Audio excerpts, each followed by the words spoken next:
Claire Bennett thought the worst thing about her twin sister's wedding would be watching everyone pretend not to stare at her missing arm.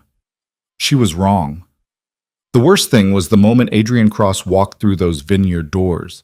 The man she'd been messaging for months, the one person who made her feel seen, and revealed himself as someone far more dangerous than she'd ever imagined. Within hours, her sister's perfect celebration would collapse into blood and gunfire, and Claire would discover that being invisible might have been the only thing keeping her alive. The September sun hung low over the Sonoma Valley, casting everything in that golden hour glow that made wedding photographers lose their minds. Claire Bennett stood at the edge of the vineyard's gravel parking lot, one hand gripping the strap of her bag. The other, well, there was no other. Just the empty sleeve of her dress, pinned neatly at the shoulder in a way her mother had insisted looked dignified. She hated that word, dignified, like her body was something that needed to be managed, dressed up, made acceptable for public consumption. The accident had been 4 years ago. A drunk driver, a guardrail, and a split-second decision to shield her sister from the impact. Stella had walked away with a concussion. Claire had woken up in a hospital bed 3 days later to learn that her right arm had been too damaged to save. The doctors had been kind. Her family had been devastated. And Stella had cried for weeks, blamed herself, promised she'd never let Claire feel alone. That promise had lasted about 8 months. Claire exhaled slowly, watching a stream of guests make their way toward the ceremony site. A terraced lawn surrounded by rows of grapevines, white chairs arranged in perfect symmetry, an arch dripping with roses and ivy. Everything looked like it had been ripped straight from a magazine spread. Stella had always been good at that, making things look perfect. "You coming, or you planning to stand out here all night?" Claire turned. Her cousin Maya was leaning against a Mercedes, arms crossed, eyebrow raised. She was wearing a dress that probably cost more than Claire's rent, and she looked annoyed in that specific way people did when they had to pretend to care. "I'm coming," Claire said. "Your mom's been asking where you are. She's worried you're going to, I don't know, skip out or something." "I'm here, aren't I?" Maya shrugged. "Barely." She pushed off the car and started walking, not bothering to wait. Claire followed, keeping a few steps behind. It was easier that way. Less chance of someone trying to make conversation, less chance of that awful moment when their eyes would flick to her shoulder, then away, then back again like they couldn't help themselves. The ceremony site was filling up fast. 200 guests, maybe more. Stella had wanted intimate, which apparently meant everyone she'd ever met plus their extended families. Claire spotted her parents near the front, her father in a crisp navy suit, her mother fussing with the flower arrangements even though the wedding planner was literally right there. "Claire!" Her mother's voice cut through the crowd. "There you are. I was starting to think, oh, never mind. Come here, let me look at you." Claire walked over, bracing herself. Her mother's smile was bright, practiced, and didn't reach her eyes. She took Claire's hand, the one she had, and squeezed it. "You look lovely, sweetheart. That dress is perfect on you." It wasn't. The dress was a soft lavender bridesmaid gown that Stella had picked out, and it hung awkwardly on Claire's frame because the tailor hadn't quite figured out how to balance the asymmetry. But Claire nodded anyway. "Thanks, Mom. Are you feeling okay? Do you need anything? Water? A seat?" "I'm fine." Her mother hesitated, and Claire could see the worry lines deepen around her eyes. "I know today might be hard for you, with everything that happened with Derek. Mom, don't." Derek had been Claire's boyfriend, past tense. He'd left 6 months after the accident, right around the time he realized that dating someone with one arm meant people stared at them in restaurants. He tried to make it sound noble, something about not wanting to hold her back, about her needing time to heal. But Claire had seen the relief in his eyes when she'd told him it was fine, that she understood. She hadn't understood. She'd just been too tired to fight. "I just want you to be happy," her mother said quietly. "I know." Claire pulled her hand back gently. "I'm going to find my seat."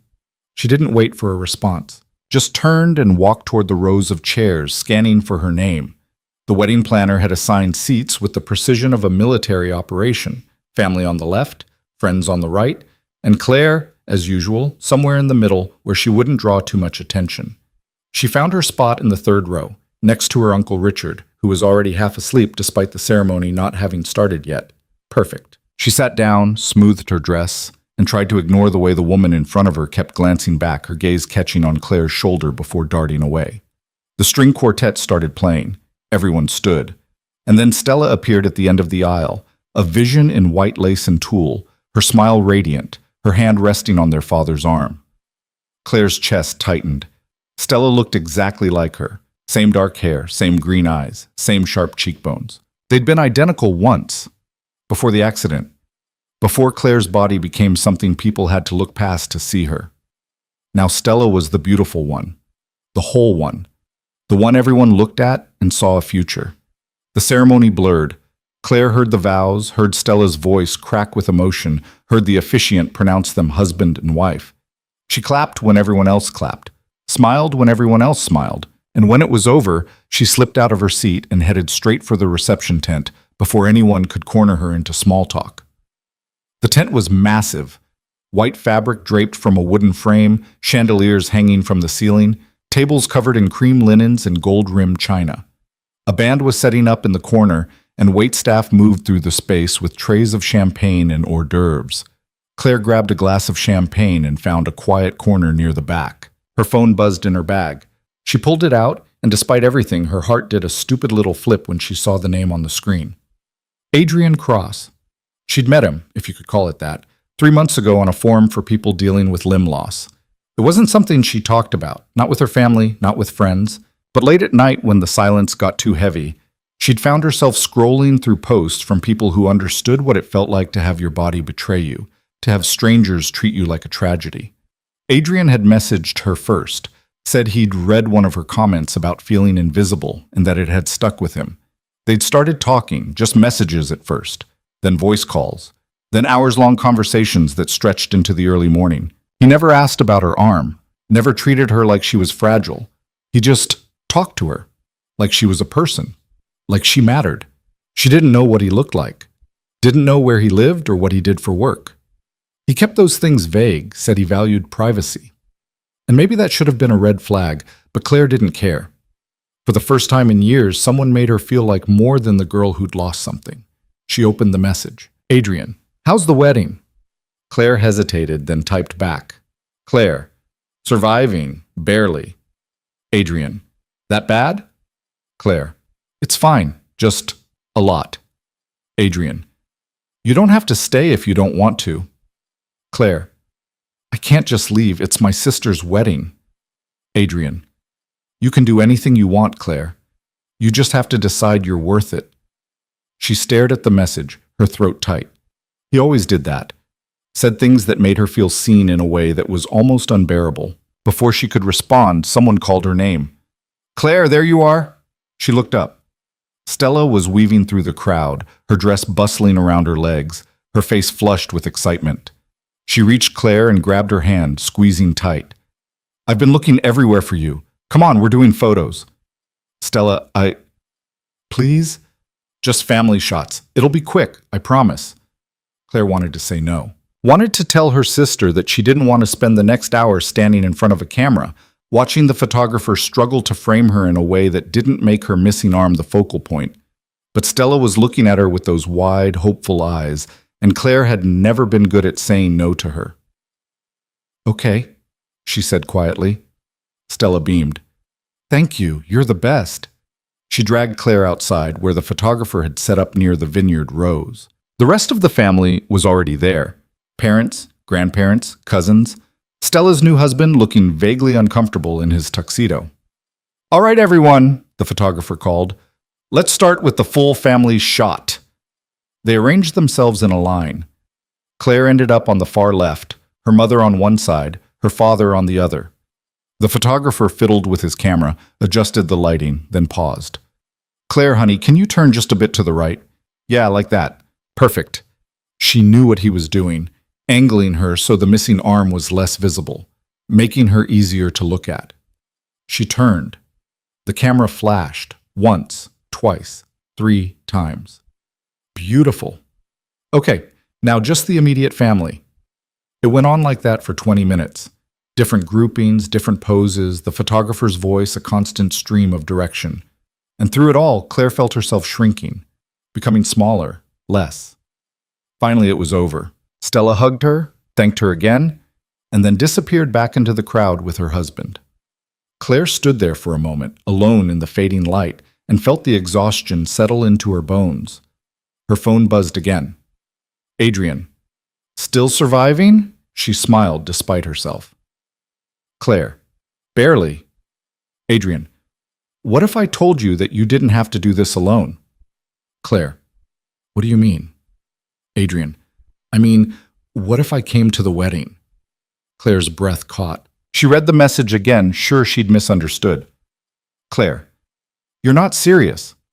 Adrian. I am. Claire. You don't even know where I am. Adrian. Sonoma Valley, Bennett Shaw wedding. I'm good at finding information when I need to. Her heart was pounding now.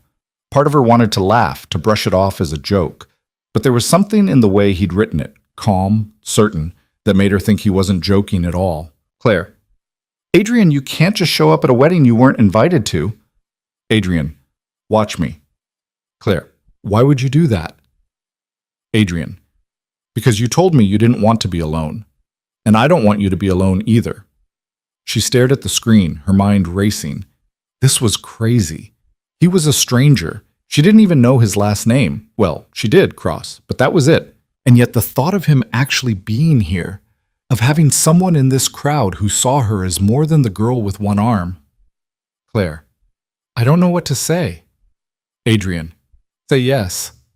She hesitated. Then, before she could talk herself out of it, she typed. Claire. Okay. Yes. Adrian. Good. I'll see you soon. Claire shoved her phone back in her bag, her hands shaking. This was insane. He wasn't actually going to show up. He couldn't. It was just talk, just him trying to make her feel better. But a small, desperate part of her hoped she was wrong. The reception started in full swing. Dinner was served, filet mignon and roasted vegetables, plated with the kind of precision that made Claire wonder if anyone actually enjoyed eating it. She picked at her food, nodding along to her uncle's rambling story about his golf game, only half listening. The band started playing. Stella and her husband took the floor for their first dance, and everyone clapped and took pictures. Then the DJ opened it up, and the tent filled with music and laughter and the clinking of glasses. Claire stayed at her table, watched people dance, watched couples lean into each other, watched Stella glow in the center of it all. And then the doors opened. The music didn't stop. The laughter didn't pause. But Claire felt the shift immediately, a change in the air, a sudden weight that made her skin prickle. She turned. A man stood in the entrance of the tent, tall, broad-shouldered, dressed in a black suit that looked like it cost more than most people made in a month. His hair was dark, neatly styled, and his face, sharp jawline, high cheekbones, eyes that were almost unsettling in their intensity, was the kind that made people stop talking mid-sentence. He didn't look around, didn't hesitate, just walked forward with the kind of confidence that came from knowing no one would dare stop him. And he was looking directly at Claire. Her heart stuttered. No, it couldn't be. But then he was there, standing in front of her table, and when he spoke, his voice was exactly the same as it had been on all those late-night calls, low, steady, impossibly calm. Hello, Claire. She stared at him. Adrian? He smiled. It was a small smile, barely there, but it softened the hard edges of his face. I told you I'd come. Around them, the room had gone quiet. People were staring now, openly, whispers starting to ripple through the crowd. Claire could see her mother across the tent, her face pale, her hand gripping her father's arm. Stella had stopped mid-conversation, her eyes wide. You... Claire's voice came out shaky. You actually came. I don't say things I don't mean. He pulled out the chair next to her and sat down, his movements precise, controlled. Hope you don't mind. She should have minded, should have asked him to leave, should have demanded to know how he found her, should have done 100 things that made sense. Instead, she just looked at him and felt something inside her chest crack open. I don't mind, she whispered. His smile widened just a fraction. Good. The whispers grew louder. Claire caught fragments. Who is that? I've never seen him before. Did Stella invite him? And then, quieter, more unsettling. Isn't that Adrian Cross? Oh my God, it is. What is he doing here? Claire frowned. Why are people looking at you like that? Adrian's expression didn't change. Because they know who I am. And who are you? He met her gaze, and for the first time since he'd walked in, she saw something flicker in his eyes. Not fear, not regret. Just acknowledgement. Someone you probably shouldn't be sitting next to, he said quietly. Before she could respond, her father appeared at the table, his face tight. Claire. A word. Now. Claire's stomach dropped. Dad. Now. Adrian stood, his movements slow, deliberate. He was taller than her father, and the difference was impossible to ignore. Mr. Bennett. I apologize for the intrusion. I'm a friend of Claire's. Her father's jaw clenched. I know who you are, Mr. Cross, and I know you weren't invited. You're right. I wasn't. Adrian's tone was polite, but there was steel underneath. But Claire wanted me here, so here I am. Claire doesn't know what she wants. Her father's voice was low, dangerous. And you need to leave before this becomes a problem. Dad, stop! Claire stood, her heart pounding. He's my guest! Her father looked at her, and the disappointment in his eyes made her chest ache. Claire, you have no idea what you're doing. Maybe not, she said, her voice shaking. But for once, can you just let me make my own choices? The silence that followed was suffocating. Her father stared at her, then at Adrian, then back at her. Finally, he stepped back. Fine, he said quietly. But when this goes wrong, don't say I didn't warn you. He walked away. Claire sank back into her chair, her hands trembling. Adrian sat down beside her again, his expression unreadable. I'm sorry. For what? For making this harder. She shook her head. You didn't make anything harder. You're the only person here who actually wanted to be near me. His gaze softened. That's not true. It is. She looked down at her lap, her voice breaking. You don't know what it's like. Being the broken one, the one everyone tiptoes around. I've been invisible for so long, and then you saw me. You made me feel like I mattered. Adrian reached over and took her hand, the one she had, and his grip was warm, solid, real. You do matter, Claire, he said quietly. More than you know. She looked up at him, and for a moment the rest of the room fell away. It was just them. Just his hand in hers. Just the weight of his words settling into her chest. And then someone screamed. The sound cut through the tent like a knife. Claire jerked around, her heart racing, and saw people stumbling back from the entrance, panic spreading like wildfire. 3 men stood in the doorway. They were dressed in dark clothes, their faces hard, and every single one of them was armed. Adrian was on his feet instantly, his body positioned between Claire and the door. Stay behind me, he said, his voice cold, clipped. What's happening? Claire's voice was barely a whisper. Something I was hoping wouldn't happen tonight. One of the men stepped forward, his gun raised, and when he spoke, his voice was loud enough to silence the entire room. Adrian Cross, you've got 5 seconds to come with us, or everyone in this tent dies. The armed man's countdown started before anyone could move. 5. Claire's entire body locked. She couldn't breathe, couldn't think. The gun in the man's hand wasn't like the ones she'd seen in movies. It was real, solid, and pointed directly at the crowd. 4. Adrian's hand shot out and gripped her wrist. Not hard enough to hurt, but firm enough that she felt the urgency radiating through his skin. When I move, he said, his voice so low only she could hear, you run, straight through the back exit. Don't look back. I'm not leaving you. 3. Claire. Adrian's eyes locked on hers, and the intensity in them made her breath catch. Trust me, please. She didn't get a chance to respond. Adrian turned, stepped forward, and raised both hands in a gesture that somehow managed to look both surrendering and commanding at the same time. Victor, he said, his voice cutting through the panic like a blade. You always did have a flair for the dramatic. The armed man, Victor, apparently, smiled. It was the kind of smile that made Claire's skin crawl. Adrian? Been a while. Not long enough. That's hurtful. Victor lowered his gun slightly, though the other two men kept theirs raised. Here I thought you'd be happy to see an old friend. We were never friends. No? Victor's gaze swept across the room, taking in the terrified guests, the overturned champagne glasses, Stella frozen mid-step in her wedding dress. Then what were we? Partners? Brothers in arms? Or was it something else entirely? Adrian didn't respond. His posture hadn't changed, but Claire could see the tension in his shoulders, the way his hands had curled into fists at his sides. Victor's smile widened. You didn't tell them, did you? All these nice people at this nice wedding, and they have no idea who you really are. What I am isn't their concern. Oh, but it is.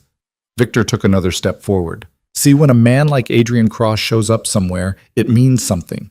It means territory. It means power. It means... He paused, his eyes sliding past Adrian to land directly on Claire. It means he's found something worth protecting. Claire's blood went cold. Adrian shifted, blocking Victor's line of sight. She's not part of this. Isn't she? Victor tilted his head. You don't show up to random weddings, Adrian. You don't sit in corners holding hands with pretty girls unless they mean something. And if she means something to you... He raised his gun again, this time pointing it squarely at Claire. Then she means something to me too. The tent erupted. People screamed, scrambled backward, knocked over chairs in their desperation to get away. Claire's father lunged forward, but one of Victor's men intercepted him, shoving him back hard enough that he stumbled. Adrian moved faster than Claire thought possible. 1 second he was standing in front of her. The next, he had closed the distance to Victor, his hand clamping around the man's wrist and twisting until the gun clattered to the ground. Victor laughed even as Adrian forced him to his knees. There he is, the Adrian Cross I remember. Tell me, how long has it been since you put your hands on someone? 2 years? 3? Long enough that I'm out of practice, Adrian said quietly. But not so long that I've forgotten how. One of Victor's men raised his gun, aiming at Adrian's head. Let him go. Adrian didn't move. You pull that trigger and you'll be dead before he hits the ground. Big talk from someone who's been playing civilian. Try me. The standoff stretched. Claire's heart was hammering so hard she thought it might crack a rib. Around them, the guests had pressed themselves against the tent walls, as far from the center as they could get. Her mother was sobbing somewhere to the left.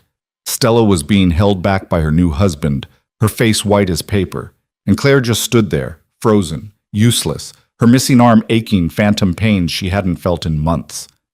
Victor broke the silence first. You know what your problem is, Adrian? You think you can just walk away. Build a nice, quiet life. Pretend you're something you're not. He twisted in Adrian's grip, looking up at him with something that might have been pity. But men like us don't get to walk away. We carry it with us. Every choice we made, every person we... Enough! Adrian's voice was ice. You want me? Fine. Let everyone go and I'll come with you. No fight. No bloodshed. Adrian, no... Claire's voice cracked. He didn't look at her. I mean it, Victor. These people have nothing to do with our history. Let them walk. Victor considered this. Then he smiled again, slower this time. Tempting. But I think I'll take the girl too. Insurance, you know. Make sure you don't do anything stupid. That's not the deal. I'm changing the deal. Adrian's jaw clenched. For a moment, Claire thought he might actually break Victor's wrist. She could see the calculation in his eyes, the way he was measuring distances, angles, how fast he could disarm the other two men before they fired. But then Victor spoke again, quieter now. You make a move and my guys don't just shoot you. They shoot into the crowd. Could be her parents. Could be her sister. Could be that kid over there who can't be more than 10. He paused. Your call, Adrian, but make it fast. I'm getting bored. Adrian released him. Victor stood, brushing off his jacket like he'd just been inconvenienced rather than nearly disarmed. He picked up his gun, checked it, then gestured to his men. Tie him up and bring the girl. No. Claire started to back away, but one of the men was already grabbing her arm, yanking her forward. She stumbled, her balance off, and hit the ground hard enough that her vision blurred. Claire! Adrian's voice was raw, desperate in a way she'd never heard before. She looked up, saw him straining against the zip ties they'd fastened around his wrists, saw the fury and helplessness warring on his face. The man hauled her to her feet, his grip bruising. Move. Please, she whispered. I'm not. Shut up. They dragged her toward the exit. Adrian was already being pushed ahead of her, his shoulders rigid, his head turned so he could keep her in his sight. Behind them, the tent was chaos, crying, shouting, her mother's voice rising above it all, begging them to stop. And then they were outside into the cool night air, and Claire saw the black SUV idling near the vineyard entrance. Victor opened the back door. Get in. Adrian climbed in first. Claire was shoved in after him and the door slammed shut. Victor got in the front passenger seat and the driver, a fourth man she hadn't seen inside, put the vehicle in gear. They were moving before Claire could even process what was happening. She sat there, pressed against the door, her whole body shaking. Adrian was next to her, close enough that she could feel the heat radiating off him, but he wasn't looking at her. He was staring straight ahead, his expression carved from stone. "Where are you taking us?" Claire managed. Victor glanced back. "Somewhere quiet. Somewhere we can talk without interruptions." "About what?" "About old debts, old mistakes, old scores that never got settled." His eyes flicked to Adrian. "You disappeared 3 years ago, Adrian. Vanished without a word. Left a lot of people wondering if you were dead." "I left because I was done," Adrian said flatly. "You don't get to be done. Not in our line of work. I made it clear I wasn't coming back." "Yeah, well, Marcos didn't believe you. Thought maybe you were just laying low, waiting for the right moment to make a move on his territory." Victor smiled. "But then I started hearing things. Rumors about you living clean, going to therapy groups, messaging support forums." His gaze slid to Claire. "Making friends." Claire's stomach twisted. Adrian's hands clenched. "Leave her out of this." "Can't do that. See, the moment you decided she was important, she became leverage. That's how this works. You know that." I know you're making a mistake." "Am I?" Victor turned fully in his seat now, his gun resting casually on his knee. "Because from where I'm sitting, you're zip-tied in the back of my car, and the girl you've been playing hero for is about 2 seconds from passing out. Doesn't seem like I'm the one making mistakes." Adrian didn't respond. But Claire saw the muscle jump in his jaw, saw the way his breathing had gone carefully controlled. They drove in silence after that. The vineyard disappeared behind them, replaced by dark stretches of highway and then narrow roads winding through hills. Claire tried to keep track of the turns, tried to memorize landmarks, but everything blurred together. She wanted to say something to Adrian, wanted to ask him what Victor had meant, what line of work they were talking about, why any of this was happening. But her throat was too tight, and the words wouldn't come. After what felt like hours but was probably only 20 minutes, the SUV turned onto a gravel road and pulled up to a warehouse. It was the kind of building that looked abandoned from the outside. Rusted siding, broken windows, weeds growing through cracks in the pavement. Victor got out first.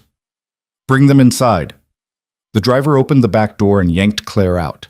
She stumbled again, caught herself against the side of the vehicle. Adrian was pulled out next, and even with his hands bound, he positioned himself between her and the men. They were herded through a side door and into the warehouse. Inside, it was worse than outside. The air smelled like mold and rust and something else Claire couldn't identify.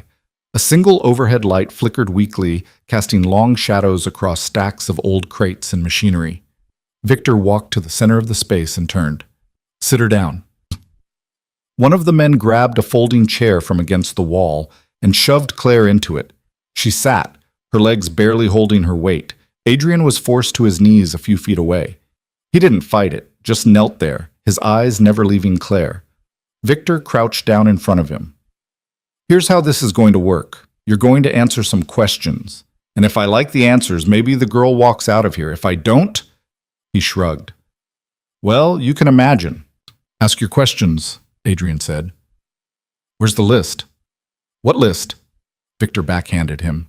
The sound cracked through the warehouse, and Claire flinched. Adrian's head snapped to the side, blood welling at the corner of his mouth. But he didn't make a sound. "Don't play dumb," Victor said. "The list. The one you took when you left. Names, addresses, account numbers. Marcos wants it back." Adrian spit blood onto the floor. "I don't have it, liar. I destroyed it 3 years ago. Burned every copy." Victor stared at him. Then he stood and pulled out his gun. He didn't point it at Adrian, he pointed it at Claire. Try again. I'm telling the truth, Adrian said, his voice urgent now. I destroyed it because I didn't want anything tying me to that life. I wanted out, Victor, completely out. Then you've got nothing to trade. Victor cocked the gun. Which means she's just dead weight. Wait. Adrian's composure cracked. Wait. There's another copy. Victor paused. Where? Safety deposit box. Bank in the city. I can get it for you, but I need time. How much time? A day, maybe 2. Victor considered this, then he lowered the gun. You've got 24 hours. After that, I start sending her back to you in pieces. Claire's vision swam. She thought she might throw up. Adrian nodded. I'll get it.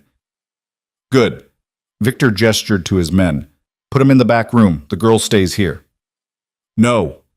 Adrian struggled as they grabbed him. You said if I cooperated. I said maybe she walks out. I didn't say when. Victor smiled. Consider this motivation. They dragged Adrian toward a door at the back of the warehouse. He fought the whole way, shouting Claire's name, and the sound of it made something inside her shatter.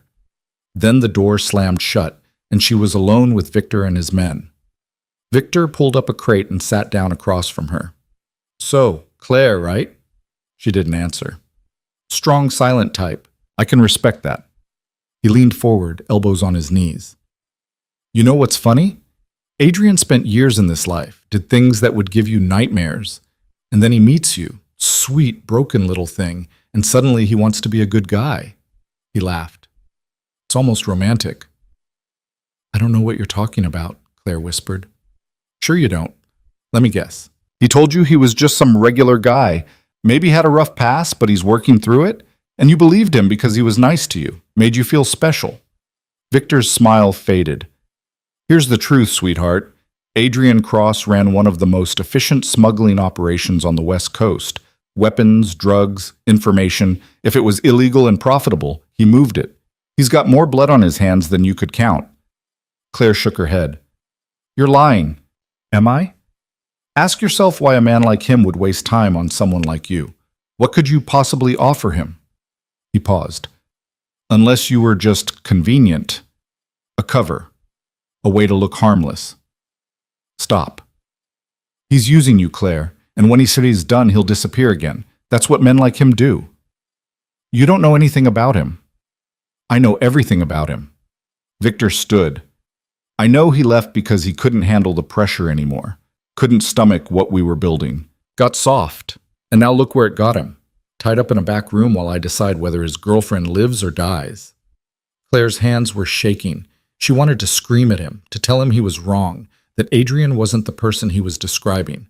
But doubt had already started creeping in.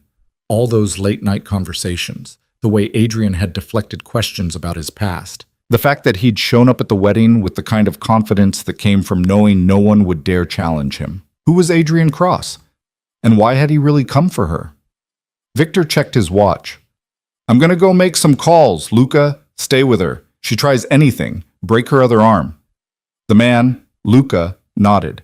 He was younger than Victor, maybe mid-20s, with a scar running down his left cheek. He leaned against the wall, arms crossed, watching her like she was a problem he was waiting to solve.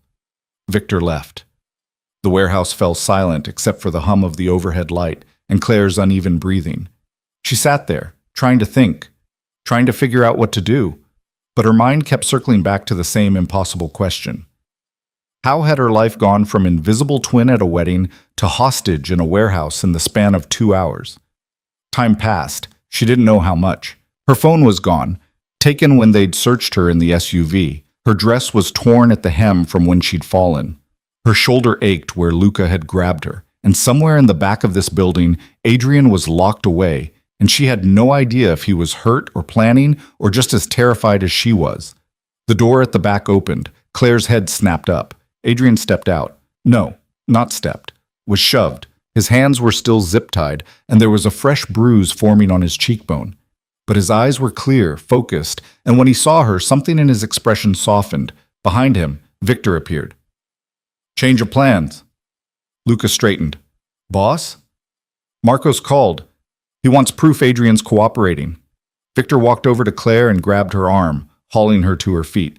So we're going to make a video.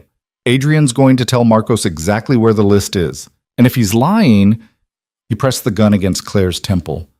Well, you get the idea. Claire's breath stopped. Adrian went very still. Victor, don't. Then start talking. They positioned them in front of one of the men holding a phone camera. Victor kept the gun pressed to Claire's head, his other hand gripping her shoulder hard enough to leave marks. Go ahead, Victor said. Tell Marcos what he wants to hear. Adrian looked directly into the camera. His voice was steady, controlled, but Claire could see the fear underneath. The list is in a safety deposit box at First National Bank, downtown branch. Box number 473. Key is taped under the desk in my old apartment on 7th Street. And the apartment number? Victor prompted. 308. Good. Victor lowered the gun. See? That wasn't so hard. The camera stopped recording. Victor shoved Claire back into the chair and gestured for his men to take Adrian back to the room. But before they could move, the warehouse's main door burst open. Everyone spun. Claire saw headlights flood the space, saw figures moving fast, heard shouting, and then gunfire. The world exploded into noise and chaos. Luca grabbed Claire, dragged her behind a stack of crates as bullets tore through the air. She screamed, couldn't help it. And then Adrian was there, somehow free of the zip ties, blood on his knuckles, his eyes wild. Stay down, he shouted over the gunfire. What's happening? Rival crew, they must have followed us. He glanced around the crate, ducked back as wood splintered near his head. We need to move. Can you run? Yes. Then run. He grabbed her hand and pulled her forward. They sprinted toward the side door, keeping low, weaving between crates as the gunfight raged behind them. Claire's legs felt like they were made of water, but Adrian's grip kept her upright, kept her moving. They burst through the door into the night. The gravel lot was lit by muzzle flashes from inside the warehouse. Adrian pulled her toward the tree line, and they ran, stumbling over uneven ground, branches whipping at Claire's face. Behind them, the gunfire was fading. But Claire could hear shouting, could hear engines starting. They reached a cluster of trees, and Adrian pulled her down behind a fallen log. They were both breathing hard, and Claire's whole body was shaking so badly her teeth chattered. Are you hurt? Adrian's hands were on her face, tilting her head, checking for injuries. I don't know. Look at me. Claire, look at me. She did. His face was inches from hers, streaked with dirt and blood, but his eyes were clear. We're going to be okay, he said. I promise. You can't promise that. I just did. A branch snapped somewhere to their left. Adrian went rigid, positioning himself in front of her again. But it was just a deer, startled by the noise, bounding away through the undergrowth. He exhaled slowly. We need to keep moving, get distance between us and them. Where do we go? There's a town about 3 miles east. We can call for help there. What about Victor? Victor's got bigger problems right now. Adrian helped her to her feet. Come on. They walked through the woods, moving as quietly as they could. Claire's dress caught on every branch, tore further with each step. Her feet hurt, her lungs burned, but she kept going because Adrian's hand was wrapped around hers, and if she stopped, she thought she might collapse entirely. After what felt like forever, they broke through the tree line and found themselves on a back road. In the distance, Claire could see lights. Civilization. They walked toward it. Neither of them spoke. What was there to say? Finally, they reached the edge of the town, a small, quiet place that looked like it shut down after 9 p.m. Adrian found a gas station that was still open and used their payphone to call someone. Claire didn't hear the conversation, just stood there, numb, while fluorescent lights buzzed overhead. When he hung up, he turned to her.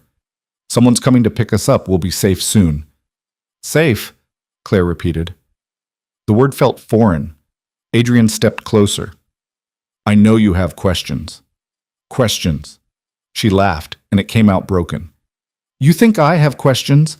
Adrian, I was just held at gunpoint by someone who clearly knows you, who says you used to run a smuggling operation, who says you have blood on your hands. Her voice cracked. So yeah, I have questions, starting with, who the hell are you? He didn't flinch. Someone who made a lot of bad choices. Someone who spent years doing things I'm not proud of. Someone who tried to walk away and build something different. He paused. and someone who meant every word I ever said to you. How am I supposed to believe that? You're not. Not right now. He looked away. But I'm going to spend however long it takes proving it to you, if you'll let me. Claire wanted to yell at him, wanted to walk away, find her own way back, pretend this night had never happened. But she was so tired, and he was the only person standing between her and the darkness pressing in from all sides. So she just nodded.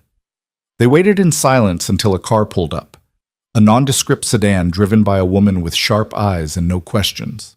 She drove them to a motel on the outskirts of town, handed Adrian a key, and left without a word. The room was small, dated, but clean. Adrian locked the door behind them, checked the windows, then finally let himself sink onto the edge of the bed. Claire stood in the middle of the room, still shaking. "You should sit," Adrian said quietly. She sat in the chair by the window, put her head in her hand, and finally let herself cry. Adrian didn't move, didn't try to comfort her, just let her break down, and somehow that made it easier. When the tears finally stopped, Claire looked up. "What happens now?" "Now we figure out how to end this," Adrian said. "Before Victor figures out that list doesn't exist. You lied to him. I had to. It was the only way to buy us time." "Time for what?" Adrian met her gaze. "Time to make sure you get out of this alive." Claire didn't sleep. She sat in that chair by the window and watched the parking lot while Adrian paced the room, his phone pressed to his ear, speaking in low tones to people whose names she didn't recognize. Every time headlights swept across the motel's exterior, her heart jumped. Every sound in the hallway made her flinch. Around 3 in the morning, Adrian finally hung up and sat down on the bed across from her. His shirt was torn at the collar, dried blood crusted at his hairline. He looked exhausted. "That was Marcus Chen," he said. "He's going to help." "Who's Marcus Chen?" "Someone I used to work with. Someone I trust." Adrian rubbed his face. "He's pulling together information on Victor's movements, where he's likely to go next, who he's working with now. And then what? Then we figure out how to get you somewhere safe while I deal with this." Claire's jaw tightened. "You mean while you go back to being whoever you were before?" "No. I mean while I clean up the mess I made by thinking I could just disappear and it wouldn't matter." He looked at her. "I never wanted you involved in this, Claire. You have to believe that." "I don't know what to believe anymore." Her voice came out flat. "You let me think you were just, I don't know, some guy dealing with his own problems, someone normal, and the whole time you were what? A criminal? A smuggler?" "Yes." The bluntness of it hit her harder than any excuse would have. She wrapped her arm around herself. "How long?" 8 years, started when I was 22, ended 3 years ago when I walked away." "Why did you walk away?" Adrian was quiet for a long moment. "Because I watched someone die. Someone who didn't deserve it. And I realized that everything I'd been telling myself, that I was just moving product, that I wasn't responsible for what people did with it, was a lie I'd been using to sleep at night." He exhaled slowly. "I couldn't do it anymore, so I left." "Just like that?" "Just like that. Told Marcos I was done. Destroyed every record I had, changed my number. Moved to a different city." He looked down at his hands. "Tried to become someone else." "And Victor?" "Victor was Marcos's enforcer, the guy who made sure everyone stayed in line. When I left, he took it personally. Thought I was undermining the operation, making him look weak." Adrian's expression hardened. "He's been looking for me ever since. I just didn't think he'd ever find me." Claire processed this. The pieces were starting to fit together, but they formed a picture she didn't want to see. "How did he find you?" "I don't know. I was careful. Used encrypted channels for the support group. Never posted personal information." He paused. "But if he knew I was messaging someone, if he tracked the forum traffic, he could have narrowed it down. So this is my fault." "No!" Adrian's voice was sharp. "This is my fault. Every part of it. You didn't ask for any of this. But I'm the reason he knows you're still alive. I'm the reason he showed up at the wedding." Her throat tightened. "My sister's wedding, Adrian. He ruined her wedding because of me." "He ruined it because of me," Adrian corrected. "Don't take that on yourself." But it was too late. The guilt was already settling into Claire's chest like a weight. She thought of Stella, frozen in her white dress with a gun pointed at the crowd. Thought of her mother's screams, her father's fury, all because Claire had been lonely enough to trust a stranger on the internet. "I need to call my family," she said quietly. "Not yet. If Victor's monitoring them." "I don't care. They probably think I'm dead." Adrian hesitated, then handed her his phone. "Keep it short. Don't tell them where you are." Claire took the phone with shaking hands. She dialed her mother's number. It rang twice before someone picked up. "Hello?" Her father's voice, rough, strained. "Dad, it's me." "Claire, oh thank God, where are you? Are you hurt?" "I'm okay. I'm safe." "Where are you?" he repeated. "I can't tell you that. I needed you to know I'm alive." There was a muffled sound on the other end, and then her mother's voice came through, high and breaking. "Baby, please come home. Whatever's happening, we can fix it." "You can't fix this, Mom." "Then let the police fix it. They're here. They've been here all night. They want to talk to you." Claire's chest tightened. "Put them on." A pause, then a different voice, calm and professional. "This is Detective Sarah Reeves. Are you Claire Bennett?" "Yes." "Can you tell me your current location?" "No." "Claire, if you've been taken against your will..." "I haven't. I left voluntarily." "With Adrian Cross?" Claire glanced at Adrian. He was watching her, his expression unreadable. "Yes." "Do you know who Adrian Cross is?" "I'm starting to." Detective Reeves's tone shifted slightly. "Then you know he's dangerous. We have a file on him, Claire. Suspected involvement in weapons trafficking, money laundering, connections to organized crime. If he's threatened you in any way..." "He hasn't." "Then why won't you come in?" "Because the people who crashed the wedding are still out there, and if I come back, they'll find me." Claire's voice cracked. "I can't put my family through that again." "We can protect you." "You can't. You don't know what you're dealing with." "So tell me." Claire closed her eyes. "His name is Victor Kane. He's looking for something he thinks Adrian has, and he's willing to kill to get it." There was a pause. "Victor Kane? You're sure?" "That's what Adrian called him." Another pause, longer this time. "Claire, listen to me very carefully. If you're with Adrian Cross and Victor Kane is involved, you're in more danger than you realize. These aren't street criminals. They're..." "I know what they are." Claire's hand tightened on the phone. "Just tell my parents I'm okay. Tell Stella I'm sorry her wedding got ruined, and tell them I'll come home when it's safe." "Claire..." She hung up, handed the phone back to Adrian. Her hands were shaking again. "They think you kidnapped me," she said. "I know. Are you going to tell me they're wrong?" Adrian met her gaze. "I didn't kidnap you, but I did pull you into something that might get you killed. So maybe they're not completely wrong." The honesty of it was almost worse than a lie. Claire stood up, needing to move, needing air. She walked to the window and stared out at the empty parking lot. "I want the truth," she said without turning around. "All of it. No more vague answers. No more deflecting." "Okay. What did you move when you were running the operation?" "Everything. Guns, mostly. Sometimes drugs. Sometimes information, stolen data, blackmail material, anything people would pay for." "Did you kill anyone?" A pause. "Not directly." "What does that mean?" "It means I gave orders that resulted in people dying. I made deals with people who killed. I looked the other way when violence happened because it was good for business." His voice was steady, but she could hear the self-loathing underneath. "So no, I never pulled a trigger, but I'm not innocent." Claire's stomach turned. "And you thought you could just walk away from that, start over?" "I thought I could try." "By lying to people? By pretending to be someone you're not?" "By trying to become someone better."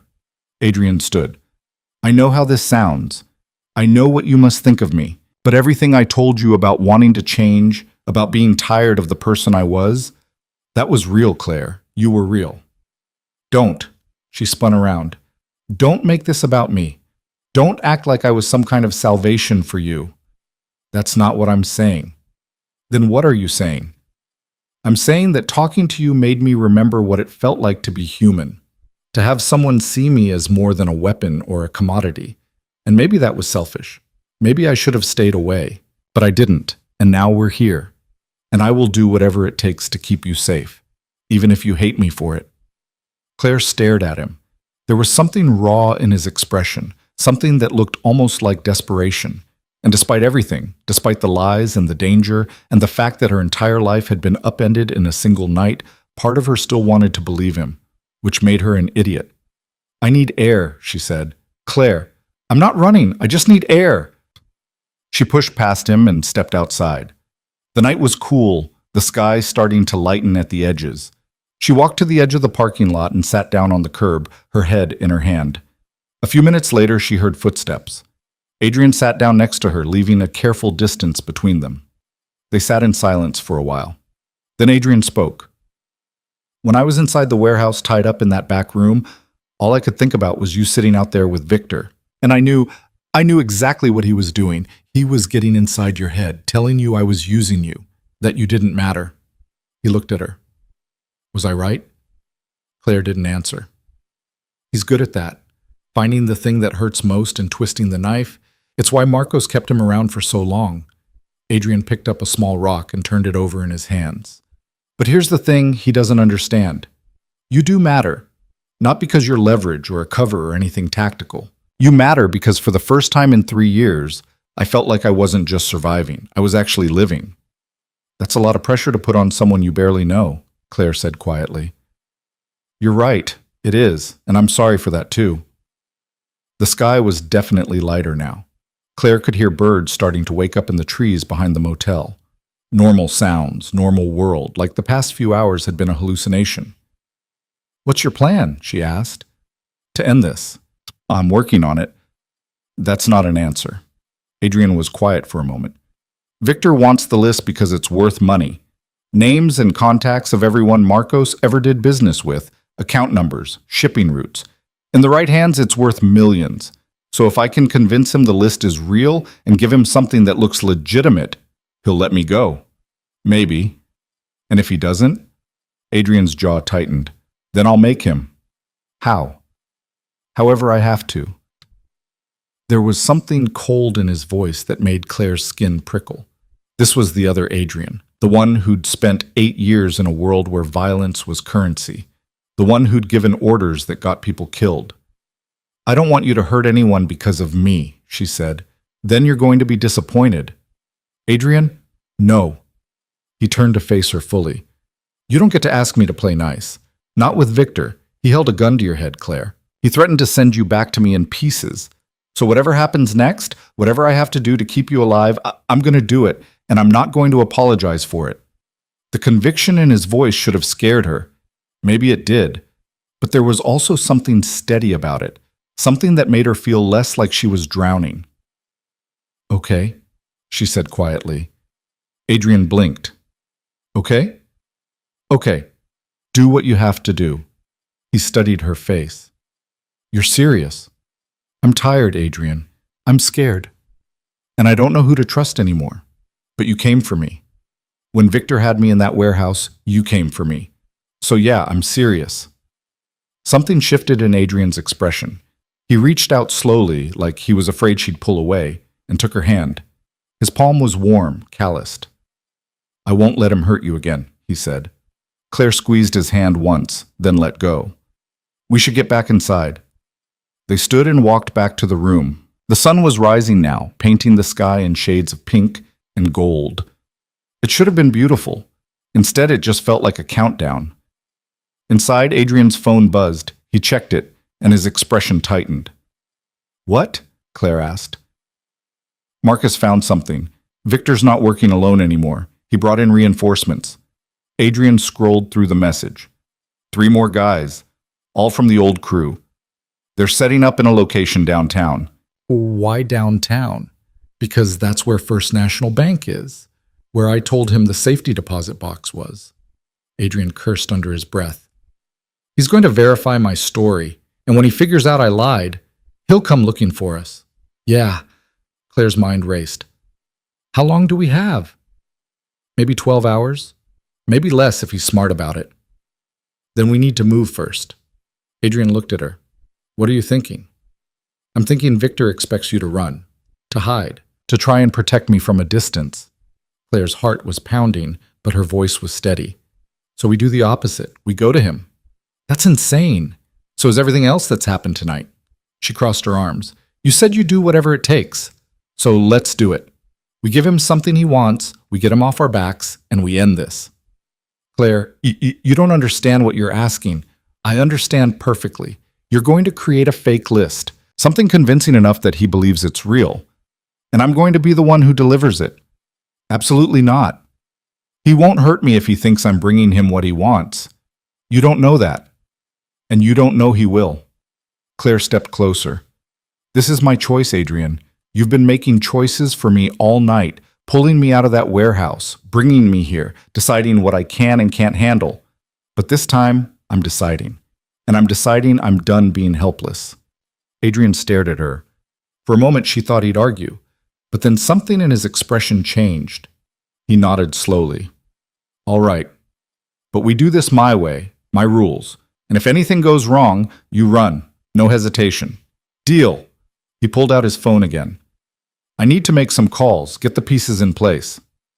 While Adrian worked, Claire sat down and tried to process what she'd just agreed to. 24 hours ago, she'd been standing in a vineyard parking lot, dreading small talk and pitying glances. Now she was planning to walk into the den of a man who'd held a gun to her head. Her phone, her actual phone, which she'd thought was gone, buzzed from inside Adrian's jacket pocket. He must have grabbed it at some point during the escape. He pulled it out and handed it to her. It's been going off for the past hour, he said. Claire looked at the screen, dozens of missed calls. Texts from her mother, her father, Stella. She scrolled through them, her chest tightening with each one. Then she saw one from Stella that made her stop cold.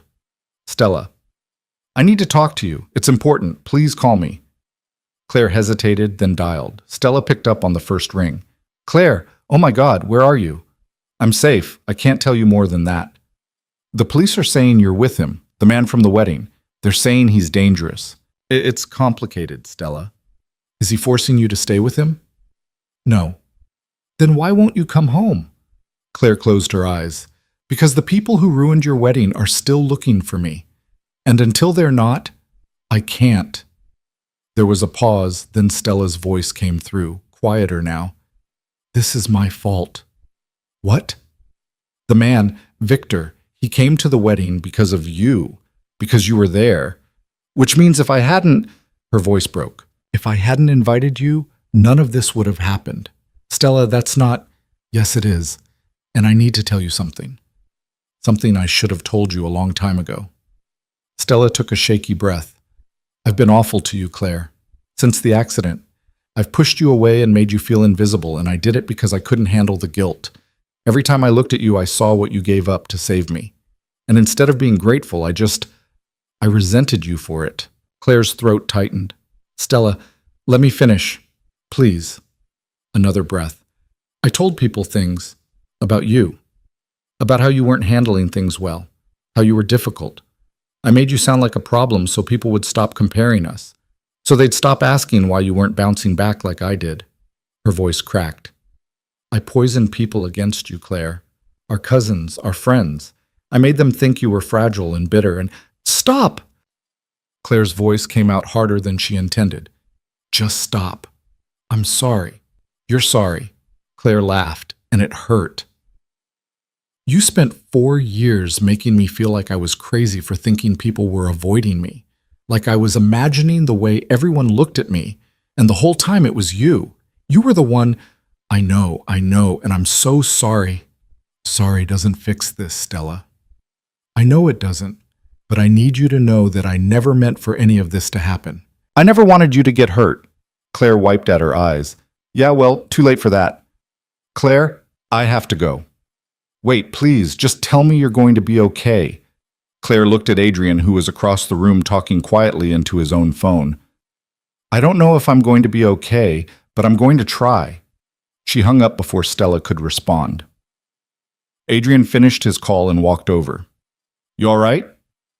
Not even close, Claire set her phone down. But we have bigger problems right now. Marcus is in. He's going to create the fake list. Make it look legitimate enough that Victor won't question it immediately. But he says we've only got one shot at this. If Victor figures out it's fake before we get clear... He won't, but you sound sure. I'm not, but I'm done being scared. Claire stood. What do we do now? Now we wait for Marcus to finish the list. Then we set up the meet. Adrian paused. And then we hope like hell this works. The next few hours passed in a blur. Marcus arrived around noon with a USB drive and a laptop, looking like someone who'd spent the past decade behind a desk instead of in the life he and Adrian used to share. He was thin, wiry, with glasses and a nervous energy that made Claire think of a trapped bird. He set up at the motel room's small table and got to work while Adrian paced, and Claire tried not to think about all the ways this could go wrong. Finally, Marcus leaned back. Done. Adrian came over. Show me. Marcus opened the file.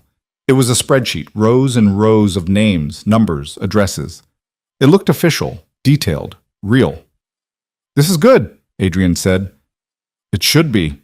I pulled half of it from actual records before I burned my copies.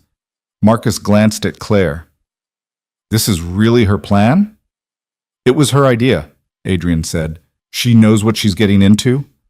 Do I look like I know what I'm getting into? Claire asked. Marcus smiled slightly. Fair point. He pulled a phone from his pocket. Here. Burner. Untraceable. Use it to set up the meet. Adrian took the phone. He looked at Claire. Last chance to back out. She shook her head. Make the call. Adrian dialed. It rang 3 times before someone picked up. Victor? Adrian said. It's me. Claire could hear Victor's voice on the other end, muffled but angry. I've got the list, Adrian continued. The real one. And I'm ready to make a trade. More angry sounds. You get the list. I get my life back. Claire gets to go home. Everyone wins. A pause. Then Victor's voice came through clearer. Adrian must have put it on speaker. Where and when? Victor asked. Tomorrow night, Pier 19. Bring 4 people max. I'll bring Claire and the drive. We make the exchange and we're done. How do I know this isn't a setup? You don't. But you also don't have another option. This is the only copy left. Adrian's voice was cold. Take it or leave it. Another pause. Fine. Tomorrow night, 9 p.m. And Adrian, if you try anything, I'll make sure they never find her body. The line went dead. Claire exhaled slowly. He bought it. For now, Marcus said. But you're walking into a trap. You know that, right? He's not just going to let you walk away. I know, Adrian said. That's why we're going to have backup. What kind of backup? Adrian looked at Marcus. The kind you're not going to like. Marcus went pale. No, absolutely not. I'm out of that life, Adrian. I can't. I'm not asking you to get involved directly. I just need you to make a call. One call. To someone who owes me a favor. Who? Adrian told him. Marcus closed his eyes. You're insane. Probably. Will you make the call? A long pause, then Marcus nodded. One call. That's it. After that, I'm gone. That's all I need. Marcus left 20 minutes later, looking like he'd aged 10 years. Claire watched him go, then turned to Adrian. Who did you ask him to call? She asked. Someone who used to work for Marcos. Someone with enough muscle to make Victor think twice about breaking the deal. And if they don't show up? Then we improvise. Claire laughed, sharp and bitter. That's a terrible plan. Yeah, Adrian said. It really is. Night fell. They ate takeout that neither of them tasted and tried to sleep in shifts, though Claire doubted either of them actually managed it. Every time she closed her eyes, she saw Victor's face, felt the gun pressed to her temple, heard the gunfire in the warehouse. By the time the sun came up, she felt hollowed out, ready and terrified at the same time. Adrian made coffee using the room's ancient machine. It tasted like burnt water, but Claire drank it anyway. You don't have to do this, Adrian said for what must have been the 10th time. Yes, I do. Claire, if I back out now, what happens? Victor keeps looking for us, keeps threatening my family, keeps ruining lives until he gets what he wants. She set down the coffee cup. This is the only way it ends, so I'm seeing it through. Adrian looked at her for a long moment. Then he nodded. All right, then let's get ready. They spent the day preparing. Adrian went over the plan 3 times, walking Claire through every step, every contingency, every signal they'd use if things went wrong. She tried to absorb it all, but her mind kept stuttering over the basic impossibility of what they were about to do. Around 4 in the afternoon, Adrian's burner phone rang. He answered, listened, then his expression shifted into something Claire couldn't read. "Understood," he said. "We'll be ready." He hung up and looked at Claire. "That was Marcus. The backup is confirmed. They'll be in position by 8:30. "Did he say who it was?" "No, and I didn't ask." Adrian sat down on the edge of the bed.